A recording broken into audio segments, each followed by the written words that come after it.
अब electric potential energy क्या होता है, इस चीज को समझिए। जैसे यहाँ पे एक Q1 चार्ज, ये फिक्स चार्ज है, एक Q1 क्या है, फिक्स चार्ज।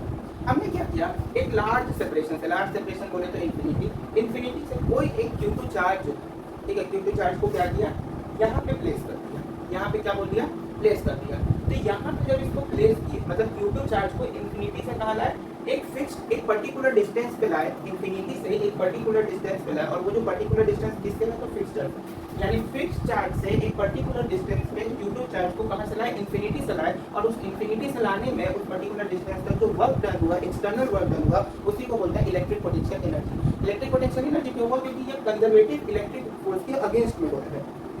जैसे यहाँ Q1 चार्ज तो इस पे फोर्स अप्लाई कर रहा है, इलेक्ट्रिक फोर्स Q2 चार्ज पे, लेकिन उसके अगेंस्ट में वर्क डन हो रहा है, जिसके कारण अगेंस्ट द कंजर्वेटिव जो है इलेक्ट्रिक फोर्स के अगेंस्ट में हो रहा है। अब इसको समझिए हुआ कैसे। हमने ये बोला कि लार्ज सेपरेशन किसको बोला, पर्टिकुलर डिस्टेंस, यानी कि इनिशियल पोजीशन को हम लार्ज सेपरेशन बोल रहे हैं। तो यहाँ पे अगर इनिशियल पोजीशन को हम क्या देते हैं, R1, ठीक, और जहाँ से ला रहे हैं उसको मानते हैं कि वो क्या है, R2, ठीक। तो फाइनल जो कैलकुलेशन है, क्योंकि हम बोल चुके हैं कि इनिशियल पोजीशन मेरा क्या है, इन्फिनिटी, यानी लार्ज सेपरेशन से ला रहे हैं, तो लार्ज सेपरेशन से जब ला रहे हैं तो इनिशियल पोजीशन पे इन्फिनिटी डालेंगे, और जो फाइनल पोजीशन है वो R डालेंगे। कैसे वो चीज बता दें।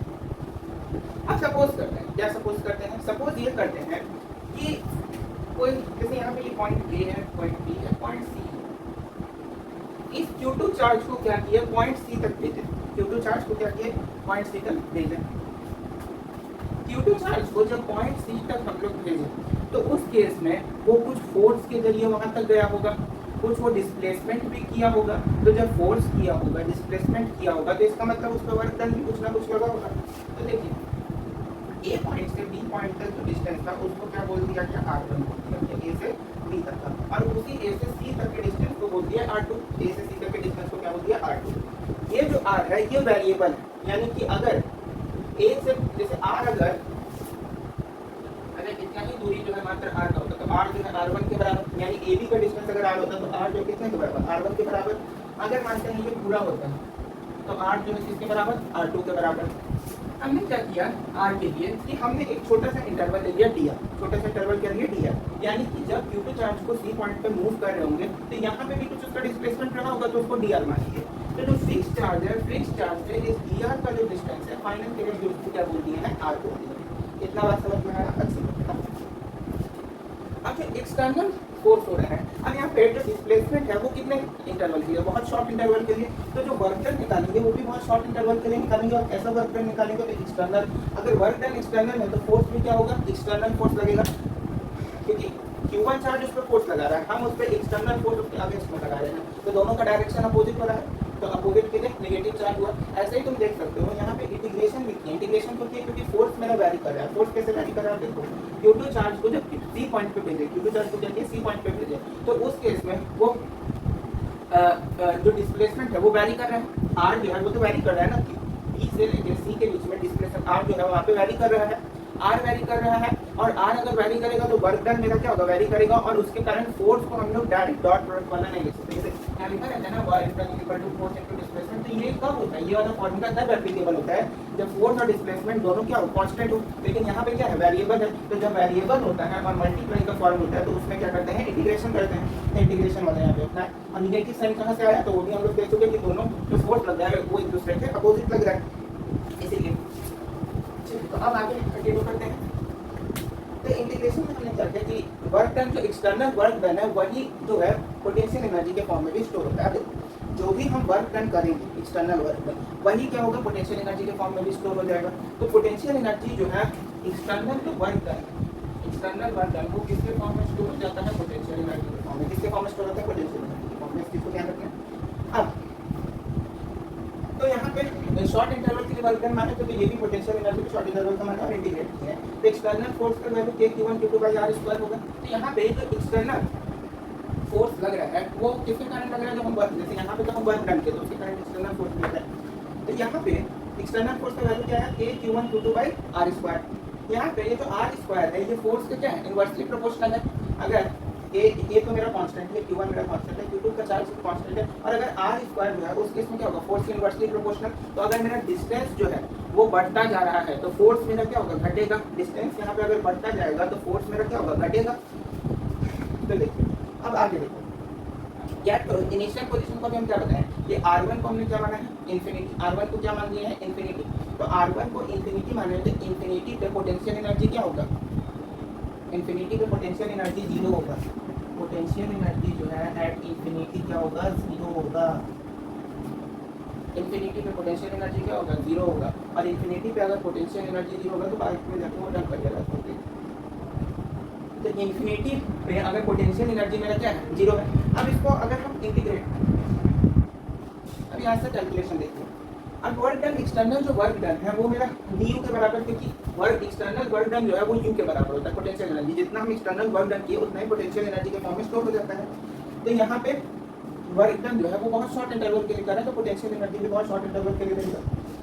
अब इसको फाइनली हम लोग क्या किए, वैल्यू डाले, एक्सटर्नल फोर्स का वैल्यू डाले और उसको इंटीग्रेट किए। इंटीग्रेशन कहाँ से कहाँ किए, आर जो है ये जो आर है ये भी वैरी कर रहा है, वैरी कौन कर रहा है आर कर रहा है, डी आर के साथ जो डी के साथ जो टर्म होता है वही वैरी करता है, तो यहाँ पे वैरी कौन कर रहा है आर कर रहा है, कहाँ से कहाँ तक कर रहा है, तो R1 से R2, R1 और R2 के बीच में वैरी कर रहा है, तो R1 से R2 वैरी कर रहा है। R1 रिफरेंस इनिशियल पोजीशन है, इनिशियल पोजीशन पे हम पोटेंशियल एनर्जी क्या हो रहा है जीरो, तो यहाँ पे भी इनिशियल पोजीशन पे पोटेंशियल एनर्जी क्या नहीं है जीरो, फाइनल पोजीशन पे पोटेंशियल एनर्जी क्या है यू है, तो du को कहाँ से कहाँ तक इंटीग्रेट किया जीरो से यू तक, और इसको कहाँ से कहाँ इंटीग्रेट किया R1 से R2 तक।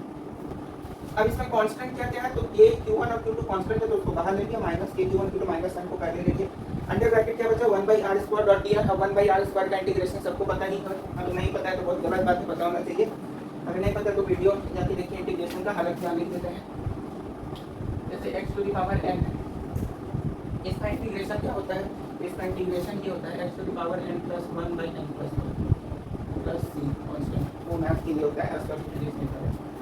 अब यहाँ पे तो यहाँ पे 1/r² था, तो 1/r² को जब r² को ऊपर ले जाएंगे तो r पे पावर -2 होगा, r पे पावर -2 में प्लस 1 जोड़ेंगे तो क्या आ जाएगा r पे पावर -1, और वही -1 पे नीचे डिवाइड में जाएगा, जब r पे पावर ऊपर में क्या है -1 और नीचे में -1, जब रेसिप्रोकेट कर देंगे तो क्या आ जाएगा 1/r डॉट dr, तो उसका इंटीग्रेशन यहाँ पे कर दिए, इंटीग्रेशन किए तो कितना आया 1/r आ गया, और कहाँ से कहाँ तक कर रहे हैं तो R1 से R2 तक, R1 से R2 तक, तो सब चीज एज इट इज चलता जा रहा है। अब यहाँ पे फाइनल देखो 1/r2 माइनस 1/r1, अब यहाँ पे काम देखो सर, देखो R1, यहाँ R1 क्या है इनिशियल पोजीशन, याद करो पोटेंशियल एनर्जी का जब अभी थोड़ी देर पहले डिफिनेशन बताया तो उसमें क्या बोले थे कि जो पॉइंट चार्ज है उसको लार्ज सेपरेशन से लाया जा रहा है, कहाँ से लाया जा रहा है लार्ज सेपरेशन, लार्ज सेपरेशन मतलब क्या इन्फिनिटी से, तो इन्फिनिटी से लाया जा रहा है, तो R1 को क्या माना इन्फिनिटी और R2 को क्या बोल दिया R, क्योंकि फाइनल पोजीशन यहाँ तक हम शॉर्ट डिस्प्लेसमेंट के लिए माने थे तो R हो गया, तो यहाँ से u is equal to minus k q1 q2 by और 1/r माइनस 1/इंफिनिटी, 1/इंफिनिटी क्या कैंसिल हो जाएगा जीरो, तो यहाँ पे 1/r केवल बचा, तो पोटेंशियल एनर्जी फाइनल कितना आ गया minus k q1 q2 by r, और यही जो है मेरा वर्क डन, जो एक्सटर्नल वर्क डन होता है उसके भी बराबर होता है, एक्सटर्नल वर्क डन के बराबर होता है मेरा चेंज इन पोटेंशियल एनर्जी। एक चीज और ध्यान रखिएगा कि इलेक्ट्रिक पोटेंशियल एनर्जी को हम लोग डेल्टा यू के जरिए डिनोट करते हैं, क्यों डेल्टा यू के जरिए डिनोट करते हैं, क्योंकि ये हम लोग को पोटेंशियल एनर्जी में कितना चेंज हो रहा है उस चीज के बारे में बताता है, इसीलिए यहाँ पे इसको डेल्टा यू से डिनोट किया जाता है। और एक चीज ध्यान रखना कि पोटेंशियल एनर्जी कभी भी किसी सिंगल चार्ज के लिए एप्लीकेबल नहीं होता, हमेशा सिस्टम ऑफ चार्ज में एप्लीकेबल होता है। इसलिए अच्छा यहाँ पे ये कौन सा क्वांटिटी हो जाएगा, स्केलर क्वांटिटी हो जाएगा, ऐसा यूनिट क्या होगा जूल होगा, एनर्जी है तो ऐसा यूनिट क्या हो गया जूल हो गया। और उसके बाद यहाँ पे एक चीज देखना, जब भी पोटेंशियल एनर्जी निकालेंगे तो साइन को कंसीडर करेंगे, अगर साइन कंसीडर नहीं किया होता तो यहाँ माइनस नहीं आएगा, तो यहाँ पे साइन कंसीडर करेंगे। तो चार बात क्या याद रखना है, पहली बात कि पोटेंशियल एनर्जी जो है वो हमेशा सिस्टम ऑफ चार्ज पे डिपेंड करता है, दूसरी बात पोटेंशियल एनर्जी जो होता है वो हमेशा रिफरेंस पोजीशन पे डिपेंड करता है, हमेशा किस पोजीशन पे रिफरेंस पोजीशन पे डिपेंड करता है, अगर रिफरेंस पोजीशन इनफिनिटी एनर्जी होते तो 1/r आता है नहीं आता, तो हमेशा किस पे डिपेंड करता है रिफरेंस पोजीशन पे, समझ में बताइए। तीसरा चीज कि इसका ऐसा यूनिट क्या हो जाएगा जूल, और गैस क्वांटिटी को स्केलर क्वांटिटी। चौथा चीज कि इसका साइन हमेशा कंसीडर किया जाएगा। एक क्वेश्चन है कि दो चार्ज, दोनों चार्ज का सेपरेशन को क्या किया इंक्रीज किया, सेपरेशन इंक्रीज किया मतलब दोनों के बीच का डिस्टेंस बढ़ा, तो अगर दोनों के बीच का सेपरेशन इंक्रीज कर रहा है तो उनका पोटेंशियल एनर्जी क्या होगा, डिक्रीज करेगा, इंक्रीज करेगा, डिक्रीज और इंक्रीज कर सकता है, यानी डिक्रीज भी कर सकता है, इंक्रीज भी कर सकता है, या कुछ नहीं। तो इसका आंसर क्या होगा, बहुत लोगों के दिमाग में आ रहा होगा कि सीधे भाई तो डिक्रीज करेगा, क्योंकि पोटेंशियल एनर्जी जो है वो r के इनवर्सली प्रोपोर्शनल है, तो डिस्टेंस अगर इंक्रीज करे तो पोटेंशियल एनर्जी डिक्रीज करेगा, यही आंसर होना चाहिए, लेकिन ऐसा नहीं होता है। इसका आंसर होगा कि मे इंक्रीज और डिक्रीज, मे इंक्रीज और डिक्रीज। अब ऐसा क्यों होगा, इस चीज को समझिए कि जब दो चार्ज को हम दो चार्ज है दोनों चार्ज के बीच का सेपरेशन अगर इंक्रीज किए तो पोटेंशियल एनर्जी डिक्रीज होने के बजाय में इंक्रीज और डिक्रीज क्यों हुआ इस चीज को समझो। हम अभी चार बात बताए थे, उस चार बात में याद करो एक बात हम बताए कि पोटेंशियल एनर्जी जो है साइन पे डिपेंड करता है। किस पे डिपेंड करता है? साइन पे डिपेंड करता है। तो पोटेंशियल एनर्जी अगर साइन पे डिपेंड करता है मतलब क्या? अगर दो सेम चार्ज है तब तो पोटेंशियल एनर्जी डिक्रीज होने लगेगा, लेकिन दो अपोजिट चार्ज है तब पोटेंशियल एनर्जी इंक्रीज करेगा। ये चीज को भी लिख ही लोगे कि अगर सेम चार्ज है, क्या बोले? सेम चार्ज है तो पोटेंशियल एनर्जी क्या होगा? डिक्रीज करेगा। और अगर अपोजिट चार्ज है तो पोटेंशियल एनर्जी क्या करेगा? इंक्रीज करेगा। तो अपोजिट चार्ज है तो पोटेंशियल एनर्जी क्या होगा? इंक्रीज करेगा। और अगर सेम चार्ज है तो पोटेंशियल एनर्जी क्या करेगा? डिक्रीज करेगा। तो यहाँ पे एक चीज बताओ, जब हम बोले कि दो चार्ज के बीच का अगर सेपरेशन हम इंक्रीज कर रहे हैं तो क्या हम चार्ज का ये बोले कि पॉजिटिव चार्ज है या नेगेटिव चार्ज है? नहीं। अगर बोलता कि दो पॉजिटिव चार्ज के बीच का सेपरेशन इंक्रीज हो रहा है, दो पॉजिटिव चार्ज के बीच का सेपरेशन क्या हो रहा है? इंक्रीज हो रहा है, तो उस केस में पोटेंशियल एनर्जी डिक्रीज होगा या इंक्रीज होगा। तब उस तरह के कंडीशन में हम लोग इस फॉर्मूला को देके आंसर बताते हैं। लेकिन यहाँ पे तो हम कोई बोले नहीं है कि दो चार्ज हम बोला है, ये तो बता नहीं है कि पॉजिटिव है कि नेगेटिव। तो यहाँ पे ध्यान रखना है कि अगर सेम चार्ज होगा तो उस केस में पोटेंशियल एनर्जी डिक्रीज करेगा, और अगर अपोजिट चार्ज होगा तो पोटेंशियल एनर्जी इंक्रीज करेगा, और आर के इनवर्सली प्रोपोर्शनल है। समझ पाते हैं? तो इसका आंसर क्या हो गया? में इंक्रीज और डिक्रीज। अब फोर्स में, इलेक्ट्रिक फोर्स में, कूलम फोर्स में हम कुछ याद है फिगर बताए थे कि अगर एक स्ट्रेट लाइन है, दो पॉइंट पे अगर सेम चार्ज है तो उस केस में क्या होगा? ट्रायंगल की कंडीशन में क्या होगा? इलेक्ट्रिक फोर्स क्या होगा? एक अगर हम इक्विलेटरल ट्रायंगल बनाए तो उसमें इलेक्ट्रिक फोर्स क्या होगा? स्क्वायर बनाए तो उसमें इलेक्ट्रिक फोर्स क्या होगा? सेंटर पे क्या होगा? ये सारी चीजें बताए थे। सेम चीज यहाँ पे भी है। इलेक्ट्रिक पोटेंशियल एनर्जी इसमें ज्यादा नहीं है, थोड़ा बहुत है, तो उसको देख लीजिए। तो देखिए जैसे एक चार्ज है Q1, दूसरा चार्ज क्या है? Q2।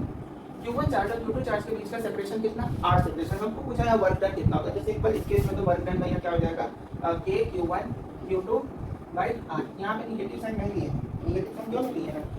अरे भाई पोटेंशियल एनर्जी जो है वर्क डन के बराबर होता है। चेंज इन पोटेंशियल एनर्जी किसके बराबर? वर्क डन के बराबर। और उस केस में साइन कंसीडर किया जाता है। यहाँ पे किसी का साइन पॉजिटिव या नेगेटिव दिया है क्या? पॉजिटिव दिया है ना? पॉजिटिव नहीं है, साइन सिंपल। तो वर्क डन किसके बराबर हो गया? K Q1 Q2 R। अगर देखिए Q2 माइनस Q1, अब इस केस में क्या हो जाएगा? तो इस केस में सिंपल सेम चीज होगा, बस माइनस के Q1 Q2 बाई R हो जाएगा। यानी इसमें चेंज इन पोटेंशियल एनर्जी। अच्छा यहाँ पे ये भी बोल सकता है कि जैसे वर्क डन पता कर लिए, अब अगर हमको बोले कि यहाँ पे चेंज इन पोटेंशियल एनर्जी जो होगा वो मतलब चेंज इन पोटेंशियल एनर्जी निकाले, तो चेंज इन पोटेंशियल एनर्जी तो इतना ही होगा। और कैसा होगा? मतलब एलॉन्ग होगा, मतलब सेम डायरेक्शन में होगा, एक्सटर्नल होगा कि इंटरनल? तो नेगेटिव साइन होगा। यहाँ पे क्या नेगेटिव साइन, यानी कि इसके अगेंस्ट में है तो पोटेंशियल एनर्जी क्या होगा? नेगेटिव हो गया।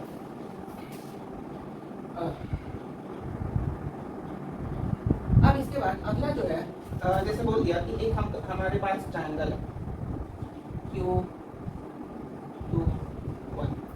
अब इसमें बोल दिया कि हमको तीनों का सेपरेशन भी सेम है, एक इक्विलेटरल ट्रायंगल है। अब हम उसको बोला कि सिस्टम ऑफ चार्ज पे वर्क डन निकालिए कितना होगा। तो सिस्टम ऑफ चार्ज पे सिंपल वर्क डन करो ना।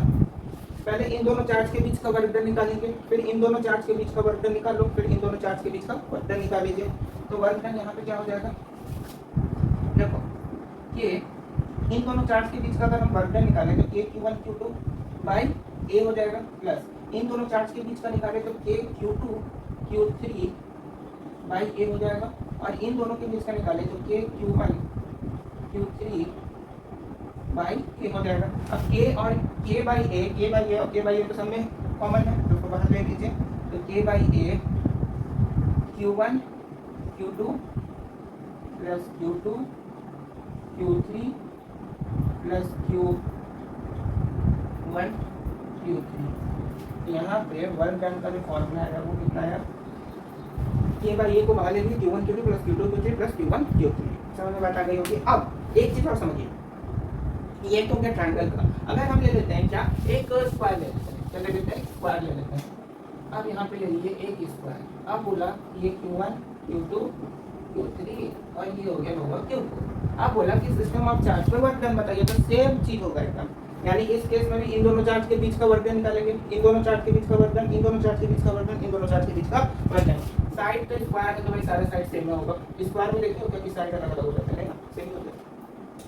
तो यहाँ पे साइड के अलाउंग तो वर्क डन निकालेंगे ही जैसे ट्रायंगल में निकाले, और सिमिलरली इसमें डायगोनल्स के अलाउंग भी निकालना होगा, इसमें किसके डायगोनल के अलाउंग भी साइड को निकालना होगा। समझ में बता दिए ना। तो यहाँ पे वर्क डन क्या हो जाएगा, तो k बाई ए, देखो k बाई ए सब में आएगा, k बाई ए क्या होगा सब में आएगा, तो k बाई ए को हम पहले कॉमन ले रहे हैं। तो इस केस में क्या हो जाएगा q1 q2 plus q2 q3 plus q3 q4 plus q4 plus, अब डायगोनल्स के लॉन्ग क्या होगा, तो डायगोनल्स के लॉन्ग देखो दो है, q4 q2 और q1 q3, तो डायगोनल्स के लॉन्ग हो जाएगा q1 q3 by root 2 plus q2 q4 upon, तो वर्क डन इस कंडीशन में कितना आ गया, कितना आ गया। समझ में बात आ गई कि ये दिक्कत नहीं। तो स्क्वायर के कंडीशन में वर्क डन क्या गया, वही मतलब चाहिए पोटेंशियल एनर्जी भी होगा। ट्रायंगल की कंडीशन में क्या गया, दो लाइट चार्ज के बीच में क्या आ गया, दो अपोजिट चार्ज के बीच में क्या आ गया, सबसे हम लोग को पता चल गया। तो इलेक्ट्रिक पोटेंशियल एनर्जी का मोटा मोटी काम खत्म हो गया।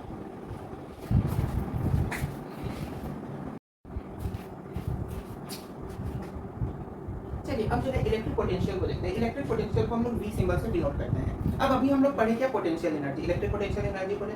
उसी इलेक्ट्रिक पोटेंशियल एनर्जी U में जब Q से डिवाइड कर देते हैं यानी चार्ज से, तो वो मेरा इलेक्ट्रिक पोटेंशियल होता है। यानी इलेक्ट्रिक पोटेंशियल क्या होता है, तो इलेक्ट्रिक पोटेंशियल का मतलब होता है electric potential energy per unit charge. Electric potential energy per unit charge को ही इलेक्ट्रिक पोटेंशियल बोला जाता है।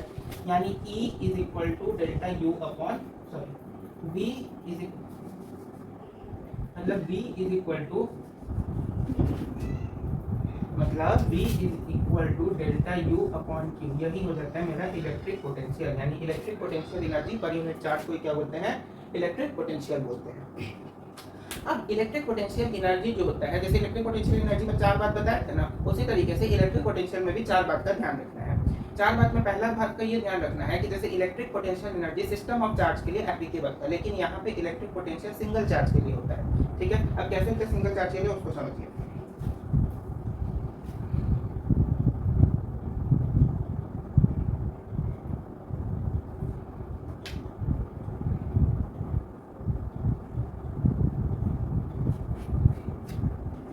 जैसे यहाँ पे ये Q चार्ज है, यहाँ पे भी ये Q चार्ज है। ठीक है, अब हमको बोला कि इस Q चार्ज पे, यानी ये जो दिख रहा है, इस Q चार्ज के कारण इलेक्ट्रिक पोटेंशियल का वैल्यू क्या होगा, इस Q चार्ज के कारण इलेक्ट्रिक पोटेंशियल का वैल्यू क्या होगा। तो सबसे पहले इलेक्ट्रिक पोटेंशियल एनर्जी निकालिए। इलेक्ट्रिक पोटेंशियल एनर्जी क्या हो जाएगा, K capital Q small q by r, ये हो जाएगा इलेक्ट्रिक पोटेंशियल एनर्जी। भी थोड़ी देर पहले निकाले थे, तो K capital Q small q by r, इस स्मॉल q को इधर भेज दो, इस स्मॉल q को क्या करो, इधर भेजो। तो यहाँ पे क्या आ जाएगा, k q बाई r, इसमें क्या आ गया, k q बाई r, और इस u बाई q को अभी हम लोग क्या बोले हैं, v। इस u बाई q को अभी क्या बोला गया है, v बोला गया है। यानी कि v is equal to delta u upon q is equal to k q upon r। अब इसको एकदम सब लोग ध्यान में रखना, इस वाला फॉर्मूला को एकदम दिमाग में बैठा देना। इलेक्ट्रिक पोटेंशियल क्या होता है, तो electric potential is equal to change in potential energy per unit charge. Electric potential is defined as change in potential unit per unit, change in potential energy per unit charge. यानी हर point पे जो potential energy में, हर charge के basis पे potential energy में जो चेंज हो रहा है उसी को इलेक्ट्रिक पोटेंशियल बोला जाता है। इलेक्ट्रिक पोटेंशियल कैसा क्वांटिटी है, तो एक स्केलर क्वांटिटी है जिसका ऐसा यूनिट क्या होता है, वोल्ट। ऐसा यूनिट क्या होता है, वोल्ट होता है। अब इलेक्ट्रिक पोटेंशियल में भी चार बात आता है। चार बात क्या आता है, पहली बात ये आती है कि इलेक्ट्रिक पोटेंशियल जो है वो एक स्केलर क्वांटिटी है। कैसा क्वांटिटी है, स्केलर क्वांटिटी है, क्वांटिटी जिसका SI यूनिट क्या होता है, इसका SI यूनिट होता है जूल पर सेकेंड। इसका SI यूनिट क्या होता है, जूल पर सेकेंड, जिसको कि हम लोग वोल्ट भी बोलते हैं। जूल पर सेकेंड यानी कि वोल्ट, तो इसको ध्यान में रखना है। मैंने बात आ गई। दूसरी चीज कि इलेक्ट्रिक पोटेंशियल को, यानी ये जो V है, इसको हम लोग डेल्टा V के फॉर्म में रखते हैं। इस V को, यानी ये जो V है, इसको हम लोग किस फॉर्म में याद करेंगे, डेल्टा V।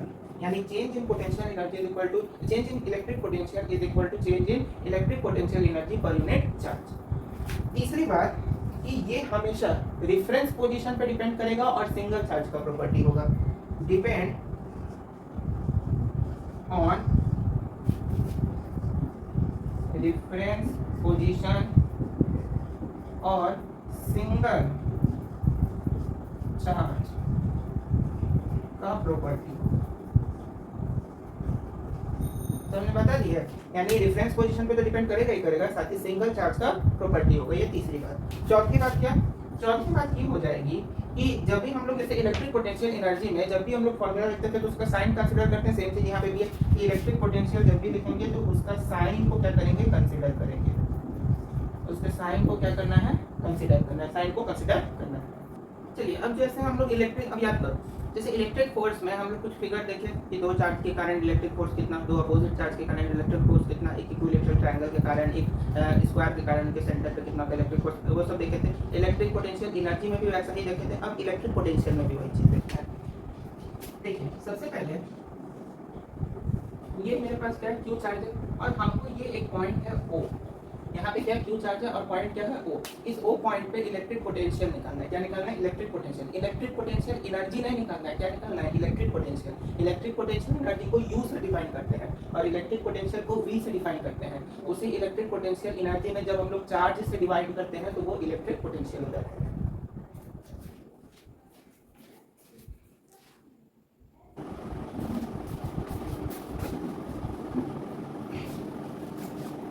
चलिए अब जैसे हम लोग इलेक्ट्रिक फोर्स में और इलेक्ट्रिक पोटेंशियल एनर्जी में कुछ फिगर्स लिए थे कि दो चार्ज के कारण इलेक्ट्रिक फोर्स या पोटेंशियल एनर्जी क्या हो रहा है, या फिर एक इक्विलैटरल ट्रायंगल लिए, ट्रायंगल लिए और स्क्वायर लिए और सब लिए। अब उसी तरीके से इलेक्ट्रिक पोटेंशियल में देखिए पहला केस, इलेक्ट्रिक पोटेंशियल जानते हैं क्या होता है? इलेक्ट्रिक पोटेंशियल एनर्जी में बस चार्ज से डिवाइड कर दो, वही क्या हो जाता है? इलेक्ट्रिक पोटेंशियल हो जाता है। ठीक है, तो यहाँ पे जैसे मान लेते हैं कि ये मेरे पास क्यू चार्ज है। इस क्यू चार्ज के कारण इस O पॉइंट पे इलेक्ट्रिक पोटेंशियल क्या होगा? तो इस क्यू चार्ज के कारण इलेक्ट्रिक पोटेंशियल क्या हो जाएगा? Q/R। ये तो सिंपल है, इसमें कोई शक नहीं।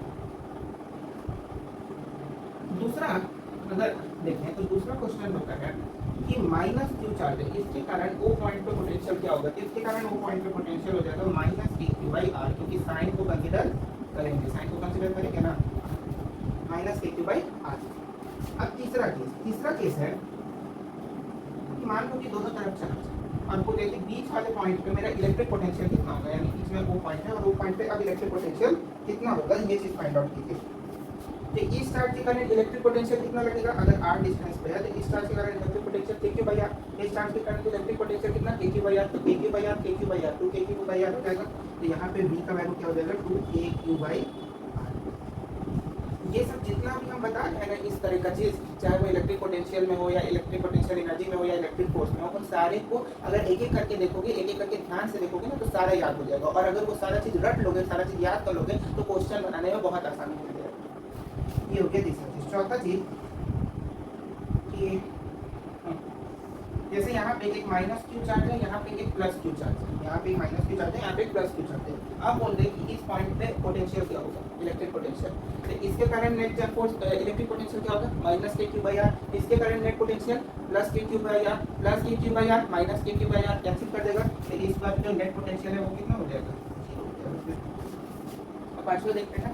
पांचवा में जैसे आपको बोला कि ये मेरे पास एक ट्रायंगल है, यहाँ पे भी क्यू चार्ज, यहाँ पे भी यहाँ पे O चार्ज, यहाँ पे क्यू चार्ज, यहाँ पे क्यू चार्ज। इस पॉइंट पे इलेक्ट्रिक पोटेंशियल क्या होगा? अगर सारा का सारा डिस्टेंस सेम है, इक्विलैटरल ट्रायंगल है, तो यहाँ पे भी सेम ये वाला फॉर्मूला होगा।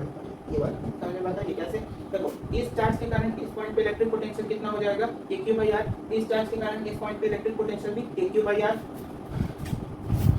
इसके कारण इधर क्या हो जाएगा? KQ/A होगा। यहाँ पे R की जगह क्या है? डिस्टेंस की जगह A दिया हुआ है तो KQ/A। इसके कारण भी KQ/A, तो दोनों KQ/A होगा तो 2KQ/A।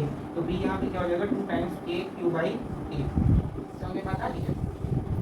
अगर इसी में एक जगह मेरा नेगेटिव होता है, मतलब जैसे सेम क्वेश्चन है वो पॉइंट यहाँ पे माइनस की हो जाए, यहाँ पे प्लस की हो जाए, तो इस केस में तो हमको लग रहा है तुम ही लोग बता दोगे कि इलेक्ट्रिक पोटेंशियल क्या होगा। इसके कारण माइनस KQ/A, अगर यहाँ पे A डिस्टेंस है तो इसके कारण माइनस KQ/A, इसके कारण प्लस KQ/A, दोनों एक दूसरे को कैंसिल करेगा, यानी इलेक्ट्रिक पोटेंशियल मेरा क्या हो जाएगा? 0 हो जाएगा। समझ में बात आ रही है? निकालना इसको 2-4 बार इन सारी चीज़ों को देखोगे तो याद हो जाएगा। समझ में आ रहा है? बस यहाँ पे एक चीज़ ध्यान रखना है कि हम लोग अभी तक कितना चीज़ पढ़े? 3 चीज़ पढ़ चुके हैं। 3 चीज़ पढ़ चुके हैं, मतलब जब से इलेक्ट्रोस्टैटिक्स शुरू किए हैं तब से 3 चीज़ पढ़ चुके हैं। क्या क्या पढ़ चुके हैं? इलेक्ट्रिक फोर्स पढ़ लिए, इलेक्ट्रिक फील्ड पढ़ लिए, इलेक्ट्रिक पोटेंशियल एनर्जी पढ़ ली है और अभी इलेक्ट्रिक पोटेंशियल पढ़ रहे हैं, ठीक है। चार्ज को छोड़ दो, चार्ज शुरुआत में पढ़े थे। इलेक्ट्रिक फोर्स पढ़ चुके हैं, इलेक्ट्रिक फील्ड पढ़ चुके हैं, इलेक्ट्रिक पोटेंशियल एनर्जी पढ़ चुके हैं, अभी इलेक्ट्रिक पोटेंशियल पढ़ रहे हैं। तो इलेक्ट्रिक फोर्स क्या होता था, K Q1 Q2 by R square. Electric field जानते हैं, इलेक्ट्रिक फील्ड क्या होता था, क्या होता था, फोर्स अपॉन चार्ज, यानी जो इलेक्ट्रिक फोर्स आ रहा था कूलम फोर्स, उसमें चार्ज से अगर डिवाइड करते हैं तो वो इलेक्ट्रिक फील्ड होता था। याद करो F is equal to Q E होता था ना, F vector is equal to Q E vector. Electric field क्या आ गया, E vector is equal to F vector by Q, यानी फोर्स पर यूनिट चार्ज को क्या बोलते थे, इलेक्ट्रिक फील्ड बोलते थे, होते थे ना, जिसका असाइनमेंट क्या आता था, न्यूटन कूलम। तो ये हो गया इलेक्ट्रिक फील्ड पढ़ चुके हैं। अब याद करो इलेक्ट्रिक फोर्स पढ़ चुके हैं K Q1 Q2 by R square. Potential energy क्या पढ़े, K Q1 Q2 by R, और यहाँ पे इलेक्ट्रिक पोटेंशियल क्या पढ़े, K Q by R। तो याद रखना है कि इलेक्ट्रिक पोटेंशियल एनर्जी और इलेक्ट्रिक पोटेंशियल में जो डिस्टेंस है उसका स्क्वायर नहीं होता है, जबकि इलेक्ट्रिक फोर्स में डिस्टेंस का स्क्वायर होता है। तभी ना इलेक्ट्रिक फोर्स में ना बोलते हैं K Q1 Q2 by R square, जबकि इलेक्ट्रिक पोटेंशियल एनर्जी और इलेक्ट्रिक पोटेंशियल में स्क्वायर नहीं होता है, ठीक है। तो ये 6 कंडीशन देख लिए। अब एक सातवां कंडीशन देखिए। सातवें कंडीशन में बोला कि जैसे यहाँ पे मेरे पास ये एक ट्रायंगल बना हुआ है, ठीक है, ये मेरे पास एक ट्रायंगल बना हुआ है, ये भी क्यू चार्ज है, ये भी क्यू चार्ज है, ये भी क्यू चार्ज है। हमको बोल दिया भाई सेंटर, ये जो सेंट्रॉइड है जो भी होता है, उस पे क्या होगा, मेरा इलेक्ट्रिक पोटेंशियल बताइए। ये पॉइंट क्या है, O है। हम क्या करेंगे, यहाँ से यहाँ तक के लिए एक लाइन ड्रॉ कर देंगे, फिर यहाँ से भी यहाँ तक के लिए ऐसे सेम करेंगे, फिर यहाँ से यहाँ तक के लिए भी सेम करेंगे। अब देखो अब कैसे होता है। अच्छा ठीक है, ये A है, ये A है, ये भी A है। अब हमसे पूछा गया कि सेंटर पे इलेक्ट्रिक पोटेंशियल कितना होगा। तो सेंटर पे इलेक्ट्रिक पोटेंशियल निकालने का सबसे अच्छा तरीका हम लोग जानते हैं, बचपन से भी सीखते हैं। अगर हम ध्यान से देखें तो ये सारा का सारा साइड का लेंथ एक ही होगा, इन सारे साइड का लेंथ क्या होगा, सेम ही होगा। तो अगर यहाँ से एक परपेंडिकुलर डालते हैं और यहाँ पे अगर 90 डिग्री का, हालांकि इसका वैल्यू तो याद ही रखना होगा, हम बता रहे हैं कि कैसे है। जैसे यहाँ पे एक 90 डिग्री ड्रॉ किए, तो 90 डिग्री जब ड्रॉ किए तो इस वाले एंगल को कुछ मान लेते हैं, ठीक है। तो हमको निकालना कौन सा है, ये वाला साइड, ये वाला साइड निकालना है ना। तो ये वाला साइड अगर हमको निकालना है तो हम इतना जानते हैं, याद करो इक्विलेटरल ट्रायंगल का हम क्या बताते हैं, इक्विलेटरल ट्रायंगल का हमेशा बोले हैं कि जो मीडियन होता है, इक्विलेटरल ट्रायंगल का मीडियन क्या होता है, √3/2a। इक्विलेटरल ट्रायंगल का मीडियन हमेशा यही होता है। तो ये वाला तो √3/2a है, तो याद करो 2:1 का कुछ रेशियो होता है, उसमें डिवाइड करता है। तो उसके अकॉर्डिंगली ये वाला मेरा साइड पता चल गया। अब ये वाला साइड जैसे ही हमको पता चला और ये वाला साइड भी हमको पता है a/2 हो जाएगा, ये पूरा अगर a है तो ये क्या हो जाएगा a/2, तो ये √3/2। ये साइड हमको पता चला, ये साइड पता चला, तो पाइथागोरस से वो वाला साइड पता चल गया। और जैसे ही ये वाला साइड पता चला तो ये वाला साइड भी सेम होगा, ये वाला साइड भी सेम होगा। तो यहाँ पे हम सीधे अपने कैलकुलेशन में करेंगे, वो आप लोग कर लीजिएगा। यहाँ पे v इज इक्वल टू क्या हो जाएगा, 3√3a/, यानी एस इस केस में जो नेट इलेक्ट्रिक पोटेंशियल है वो कितना आ जाएगा, 3√3a/a। अच्छा, अब अगर सेम क्वेश्चन रहे, जैसे यहाँ पे क्यू चार्ज था, यहाँ पे क्यू चार्ज था, यहाँ पे भी क्यू चार्ज था, अगर सेम क्वेश्चन रहे, बस यहाँ पे एक माइनस करते हैं, यहाँ पे निगेटिव चार्ज आ गया, तो निगेटिव चार्ज के केस में, ये किस केस के लिए है, पॉजिटिव चार्ज के लिए। जब चार इस फिगर में जब चारों क्यू जो है पॉजिटिव हो जाए तब ये होगा। अगर चारों क्यू मेरा नेगेटिव नहीं, सॉरी तीनों चार्ज जो है अगर वो पॉजिटिव है, यानी तीनों पॉजिटिव चार्ज है, तो उस केस में इलेक्ट्रिक पोटेंशियल ये होगा। दो पॉजिटिव चार्ज और एक नेगेटिव चार्ज है, तो उस केस में इलेक्ट्रिक पोटेंशियल सेम होता है, बस ये 3 जो है हट जाता है, यानी √3a/a। समझ में बात आ गई होगी। ये किसके लिए, तो निगेटिव चार्ज के लिए। निगेटिव चार्ज के लिए कौन सा formula, v is equal to √3kq/a, और पॉजिटिव चार्ज के लिए v is equal to 3√3kq/a। अब इसके बाद एक और कंडीशन देखिए, एक और कंडीशन यहाँ बता देते हैं, यहाँ लिखने में आ जाएगा। अब एक आ गया मेरा स्क्वायर, यहाँ पे भी क्यू चार्ज, यहाँ पे भी क्यू चार्ज, यहाँ पे भी क्यू चार्ज, यहाँ पे भी क्यू चार्ज। ए स्क्वायर में तो सारा साइड सेम होता है, लिखने का जरूरत है। सेंटर पे पूछ दे मेरा इलेक्ट्रिक पोटेंशियल क्या होगा, क्या पूछते हैं, इलेक्ट्रिक पोटेंशियल क्या होगा। अब यहाँ पे ध्यान से देखो कैसे निकल रहा है। जैसे हम लोग जानते हैं, पता नहीं जानते हो कि नहीं, लेकिन समझ जाओ, स्क्वायर का डायगोनल क्या होता है, स्क्वायर का डायगोनल होता है √2a। अगर स्क्वायर का साइड अगर a है तो उसका डायगोनल क्या होता है, √2a होता है। तो अगर हम एक क्वाड्रेंट एक जगह से अगर ऐसे डायगोनल बनाए तो ये वाला जो मेरा होगा, ये वाला पॉइंट O, ये O होगा। अगर ये पूरा मेरा √2a है, ये मेरा पूरा क्या है, √2a है, √2a है, इसको अगर हम आधा करें तो क्या हो जाएगा, √2a/2 हो जाएगा, √2a/2 हो जाएगा। और ऐसा जो है लगभग कितना होगा, 4 होगा। देखो एक ये, एक ऐसा होगा, एक यहाँ पे होगा और एक यहाँ पे होगा, तो 4 होगा। तो अब v निकालना, तो देखिए कैसे निकालना है, √2a/2 इंटू 4 होगा तो 4 से कट दिया, तो 2 से कितना बार में कटा, 2 टाइम्स में, 2 से कितना बार में कट गया, 2 टाइम्स में कट गया।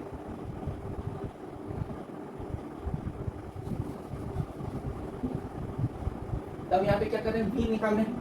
तो देखो इस q चार्ज के कारण इस पॉइंट का जो डिस्टेंस है, यानी डिस्टेंस कितना हो गया, √2a/2 हो गया। इसके कारण भी डिस्टेंस कितना हुआ, √2a/2, इसके कारण भी डिस्टेंस कितना हुआ, √2a/2, और इसके कारण भी डिस्टेंस कितना हुआ, √2a/2। यानी कि अगर हम एक चार्ज के कारण इलेक्ट्रिक पोटेंशियल निकाल लें और उसको किससे मल्टीप्लाई कर दें, 4 से मल्टीप्लाई कर दें, तो हमको पता चल जाएगा कि सेंटर पे कितना इलेक्ट्रिक पोटेंशियल है। तो देखिए, तो एक चार्ज के कारण अगर निकालें तो kq/√2a/2 हो जाएगा। अगर इसको हम सॉल्व करें तो क्या आ जाएगा मेरा, v = 2 ऊपर चला जाएगा, तो 2 टाइम्स kq/√2a आएगा कि नहीं आएगा, 2 टाइम्स kq/√2a आएगा कि नहीं आएगा। तो अब इसी को हम लोग किससे मल्टीप्लाई कर दें, 4 से मल्टीप्लाई करके, क्योंकि चारों चार्ज के कारण निकालना है, तो v = क्या आ जाएगा, 8kq/√2a, 8kq/√2a। अब यहाँ पे 8kq/√2a आया। अब √2 से जब 8 को कैंसिल करेंगे तो ऊपर में 4√2 आएगा। समझे कैसे, जैसे √2 है, अब √2 को यहाँ बताते हैं, √2 है ना, √2 को 4√2 से अगर मल्टीप्लाई करें तो √2 × √2 क्या हो जाएगा, 2, और 2 × 4 क्या हो गया, 8। तो यानी √2 8 में जब √2 से डिवाइड करेंगे तो क्या आ जाएगा, 4√2 आ जाएगा। यहाँ पे v का वैल्यू कितना गया, 4√2kq/, v का वैल्यू क्या गया, 4√2kq/, समझ में आता है। तो स्क्वायर के कारण इस पेज का भी अगर स्क्रीनशॉट लेना तो ले लो। स्क्वायर के कारण क्या होता है, ट्रायंगल सब के कारण क्या होता है, और दो चार्ज के कारण या सिंगल चार्ज के कारण या दो चार्ज के कारण क्या होता है, इलेक्ट्रिक पोटेंशियल, इस सारे को ध्यान रखना है। दो जो है सिंगल चार्ज के कारण, यानी पॉजिटिव टू माइनस टू, एक बार दोनों पॉजिटिव क्यों लेना है, जिसमें से एक बार माइनस क्यों लेना है, फिर ट्रायंगल वाला केस, फिर इधर ही स्क्वायर वाला केस, तो इन सबको ध्यान में रखना है और आपका इलेक्ट्रिक पोटेंशियल भी खत्म है। चलिए अब थोड़ा सा चीज और देखते हैं, उसको समझिए। जैसे स्क्वायर वाले देख लीजिए, एक और देखो कि अगर मान लो मेरे पास क्या है, एक क्यूब है या कोई भी एक 3D शेप है, उस 3D शेप में बोल दिया कि सेंटर पे क्या होगा, उस 3D शेप पे क्या बोल दिया कि सेंटर पे मेरा क्या होगा, इलेक्ट्रिक पोटेंशियल। तो सेंटर पे इलेक्ट्रिक पोटेंशियल क्या हो जाएगा, तो इसमें क्या बोल दिया, सेंटर पे मेरा इलेक्ट्रिक पोटेंशियल क्या होगा। तो याद रख लेना है कि सेंटर पे मेरा इलेक्ट्रिक पोटेंशियल होगा 16kq/√3, 16kq/√3a। अब ट्रायंगल में जब माइनस क्यू चार्ज नहीं हो तब क्या होगा, 3√3kq/a। जब माइनस चार्ज हो तब क्या हो जाएगा, √3kq/a।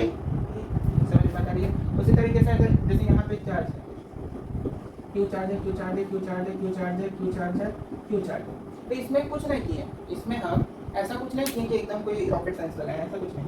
देखो क्या, देखो हुआ क्या है इसमें, जैसे यहाँ पे ये क्यू चार्ज है ना, तो इस क्यू चार्ज के कारण, इस क्यू चार्ज के कारण इस पॉइंट पे, जैसे इसको थोड़ा इमेजिन करने का कोशिश करना है।